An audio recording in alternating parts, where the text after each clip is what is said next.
পবিত্র ঈদুজ্জোহা উৎসব আর সেই উৎসবকে কেন্দ্র করে হোগলবাড়িয়া থানায় অনুষ্ঠিত হলো আজ সমন্বয় সভা।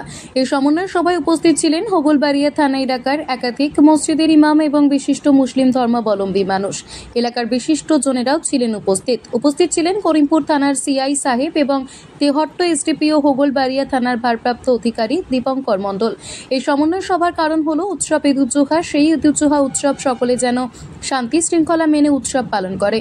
প্রশাসন এই উৎসবে সকলকে সাহায্য করবে, সকলের পাশে থাকবে এবং সকলের পাশে আছে হোগলবাড়িয়া থানার পুলিশ। এই চিত্র উঠে আসলো আমাদের ক্রাইম প্রেস বেঙ্গল নিউজের পর্দায়।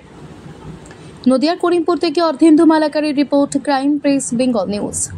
তোমার আমার সকলেরই একটাই পছন্দ, মাদার্স চয়েস। ঘরে সুগন্ধি ভাত, প্রতিদিনের রান্নায় নিখুঁত স্বাদ, চাই উন্নত মানের চাল। তাহলে আর দেরি কেন? আজই যোগাযোগ করুন ধনরাজ অ্যাগ্রো ইন্ডাস্ট্রিজ প্রাইভেট লিমিটেডে। আমরা আনি আপনার টেবিলে খাঁটি ও মানসম্মত চাল মাদার্স চয়েস নামে। একবার ব্যবহার করুন, আর ফিরে তাকাতে হবে না। বিশ্বাসী গোড়া, গুণগত মানে সেরা। মাদার্স চয়েস, মা যেমন চান চাল তেমনই।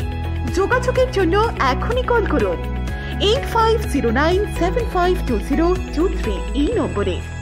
মাদার্স চয়েস শুধুই সেরা নয়, সবার প্রথম পছন্দ।